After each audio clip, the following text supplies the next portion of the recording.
با سلامی دیگر بار از دفتر مرکزی رادیوی آزادی در شهر پراگ و تشکر میگم به روی همه آنهایی که ساعت 10 با وقت اینجا یعنی با وقت پراگ ما رو تماشا میکنند. حالا در روسیه اگر از مسکو ما رو تماشا کرده باشید ساعت 11 است و در دوشنبه ساعت 1 و فراموش نکنید که بازم با شما ملاقات داریم در برنامه خبری. این بار ساعت 1 با وقت پراگ و همین گونه ساعت 4 با وقت دوشنبه و ساعت 2 با وقت مسکو. خبرهای زیاد داریم که میخواهیم به سهم شما برسانیم و تا اون دمی که برنامه خبری شروع می شود من برای شما سرخط بعضی از این موضوع ها رو خواهم گفت.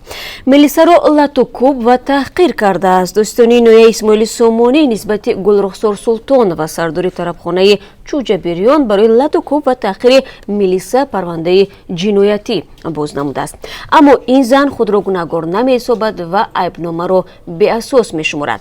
به هر حال قرار است امروز دادگاه خلاصه نهایی خود را در این قضیه اعلام کند. اگر گناه سلطان به تصدیق شود با طلب عیبدار کننده دولتی او با پرداخت هزارها سومانی جریمه موظف می شود.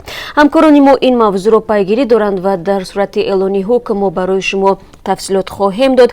اما باید گفت که متهم کردن زن در لطوکوب و تحقیر کارمند ملیسا برای تاجیکستان حادثه کم نظیر است، زیرا تا این دم طور شما هم میدونید و ما هم میدونیم اکثرا برعکس کارمندان حفظ حقوق در بدرفتاری نسبت این یا آن ساکن و یا زنان متهم می شدند.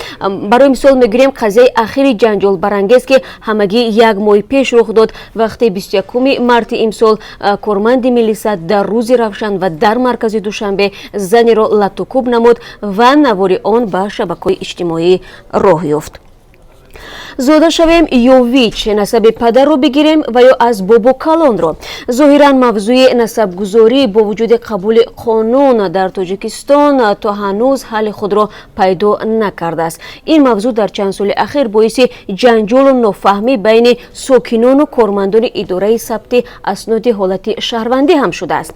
اما حالا طرح نوی قانونی در بررسی است که احتمال بیشتر این مشکل را تا اندازه حل خواهد کرد و طبق آن به ساکنان امکان داده می شود به کودک از نام بابای او نسب سازند. مسئولین اداره های ثبت اسناد حالت شهروندی میگن این طرح در صورت قبول شدن به ساکنان در انتخاب نسب امکانات های وسیع‌تر را پیش بینی میکند. پس ما شما را دعوت میکنیم که در برنامه خبری ما را همراهی کنید و یک گزارش را همراه با شما تماشا خواهیم کرد. آن چیزی که در دوشنبه گذشت در تفلیس نمیگذارد. در مرکز گرجستان رانندگان تاکسی دست به اعتراض زدند. ناراضگی آنها از تصمیم شهرداری و مربوط به رنگ یگانه تاکسی است. این هم در حالی است که ماه ینور امسال میر شهر دوشنبه به رانندگان تاکسی های پایتخت 6 ماه مهلت داد تا با رنگ‌های یگانه تصدیق شده ماشین‌های خود را درست بکنند و ظاهراً رانندگان تاجیک این تصمیم را پذیرفتند و همگی الکی به رنگ‌های یگانه می‌گذارند. و ما یک گزارش داریم از تفلیس در رابطه با اعتراض این رانندگان و شما میتونید در برنامه خبری این گزارش را تماشا کنید. در ادامه موضوع ماشین ها خدمات گمرک تاجیکستان جدول نوی نرخ ماشین ها را تهیه کرده است که من بعد نرخ ماشین هایی که از خارج وارد می شوند طبق آن حساب شده باج ستانیده می شود. تاجران ماشین میگن نرخ هایی که خدمات مقرر کرده است گران است و آنها مجبورند باج بیشتر سپارند. البته فکر میکنم این موضوع برای آنهایی که ماشین دارند و یا میخواهند ماشین داشته باشند مهم است، جالب است. پس در برنامه این صحبت رو به طور مفصل تماشا کنید.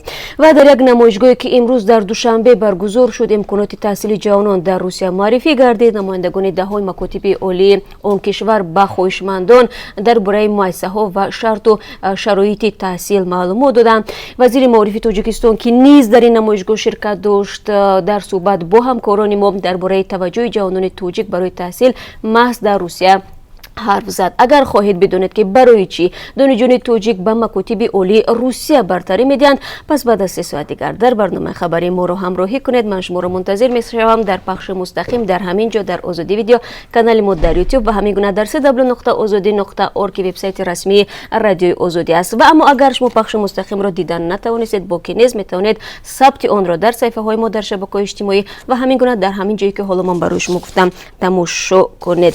و تو این دم از شما چند نوار رو خبر هم دریافت کردیم و مطمئن باشید که ما در پی بررسی این موضوع ها هستیم و حتما در برنامه امروز و یا در برنامه های بعدی آن رو پیشنهاد شما خواهیم کرد با امید همکاری بیشتر و تا ملاقات بعد از کمتر از 3 ساعت دیگر.